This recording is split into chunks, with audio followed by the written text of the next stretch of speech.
a lot of credit to Valpo. Watching them on tape, I told our guys a couple of days ago, I said, this is by far the best mid-major team that we've played this year. So we knew that they were dangerous coming in. I thought particularly number 7, Pettigrew, man, he was a load. He drew 9 fouls on us. And just a tough matchup with his ability to spin and get angles. But, man, our guys really hung in there. And I thought the poise and the connectivity that the guys showed down the stretch was huge. In the first half, we had a goal to hold them under 31 points. We held them to 27, which we had to have because that was one of the worst offensive halves that we've played. Our guys got really tense. There were some open shots that we missed. And, when that happens, you got to stay with the process. You got to stay with each other. You got to help each other. I thought we got a little bit fragmented, a little bit, bothered by what was happening. You got to stay with it. But, again, the way our guys defended gave us a chance to be in the game. And then, I just think the guys did a really good job hanging in there throughout the second half. It was a much better half for us offensively. We shot the ball a lot better, but we were behind the entire half. And, you could feel it like, man, when are we going to take this lead? But the guys never wavered in terms of their connectivity. Valpo deserves some credit. They made some tough shots. That 3 in the corner when we had taken a 2-point lead was huge for them by number 12. And guys just hung in there. The play at the end of regulation, we had the ball in the hands of the guy we wanted. I haven't watched the video yet. Some people said it was a foul. I'm not going to say it was or wasn't, but that's all we can do is put the ball in the hands of our guys. I thought Chase and NJ both did a terrific job attacking and getting to the foul line, and the foul line won us the game, obviously going 8 for 8 in the second half, or in overtime. 32 free throws for you guys. What do you like about NJ, just his poise in those moments, those clutch free throws? He's got a lot of guts. He's got a lot of toughness. The thing that I'm most impressed with NJ is his response. We say response is your ability to focus on the next most important thing. And in these games, man, I don't care who you're playing. It's a game of mistakes. So there's things that happen. There's turnovers. There's missed shots. You get his shot blocked a couple times. Then you got to learn from the game and you got to respond. And I thought he did a really good job of that. Defensively, he's coming. I mean, he's learning from each of these games, each of these experiences of what's required on that defensive end. And I thought he took a step today. But, man, just his guts and his connectivity with his teammates tonight was huge. You mentioned the scoring drought in the first half, and then defensively for you guys, I think they shot 59% in the second half. Mm-hmm. Like, how do you assess the inconsistencies or the struggles for your team? They're real. That's how I assess them. And we could probably talk for a half hour about what goes into each. As you mentioned, first half, really good defensive half for us. Second half, not as good of a defensive half. Valpo got going, running their actions where the ball was moving and they were attacking, getting to multiple sides. We weren't able to impose our will as much in the second half on defense. Although I did think down the stretch of the game when they had 7-point lead, our guys' connectivity, ability to get stops at crucial moments was huge. Obviously, to be able to send the game to overtime. Offensively, way better in the second half than we were in the first half. First half, major struggles in terms of just, 1, making open shots, 2, some of our rim decisions, 3, sometimes our spacing, 4, the ball sticking. All things we work on every day. But right now we're at a point where in the game, there's a little bit of a lag in terms of carryover of what we do in practice. And that's our job as players and coaches to trust and understand that what we do and work on every day, we've got to stay with. And even if we missed our last 5 open 3-point shots, let's keep fighting to get in the paint. This is a team that has to get to the foul line like we did in the second half of the game, and that allows us to win. You didn't call a timeout until overtime. I'm just curious, when the game is like that close and that back and forth, just why why weren't you so rushed to call a timeout? Why'd you leave it up to the players? I mean, there's a timeout every 4 minutes, first of all. And, we just call timeout when it makes sense. I don't know if I can tell you. I guess we could watch the tape together and you could tell me where we should have called timeout. But, we used a couple there to set our defense, but that was later in the game. I was close to calling one a couple times where Valpo was on a run, but when you get a stop and you're going the other way and you feel like you have a chance to get something in transition, the last thing you want to do is cut that off by calling timeout. But I call timeouts for a few different reasons. One, to give our guys a break physically. Two, to kind of reset what we're trying to do. Three, just to remind them of certain details. And, if I feel like we need to do that, then I'll call it.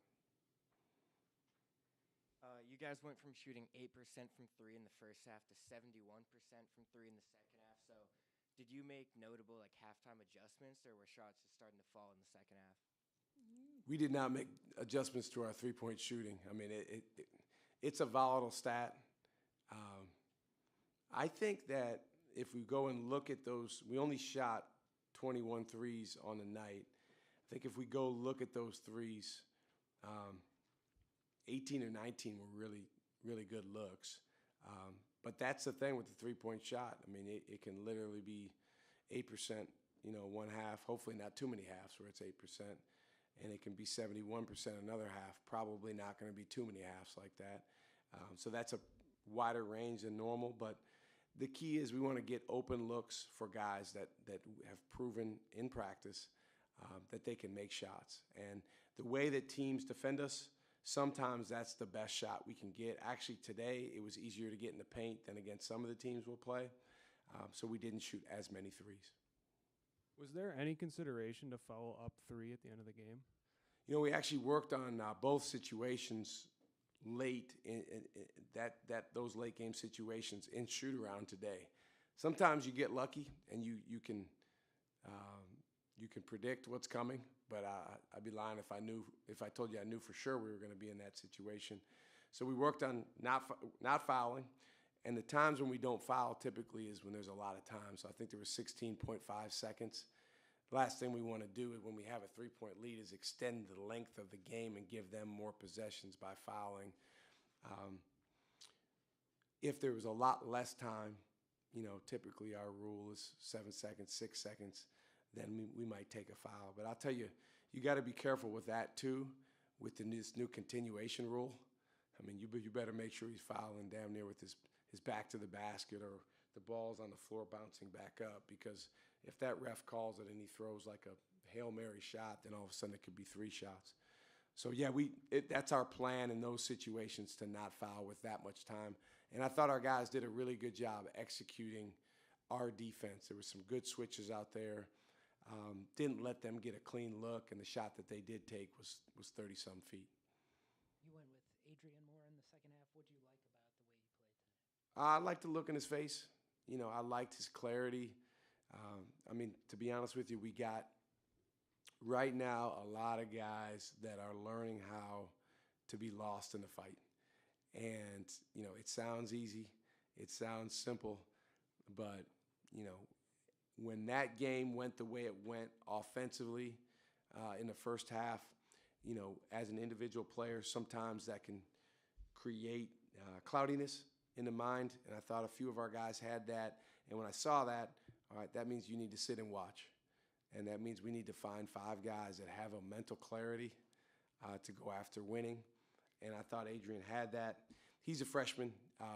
He probably leads the team in amount of discussions with our coaching staff just about being okay, going after winning, being his best. He's a very thoughtful, caring young man. He wants to do the right thing.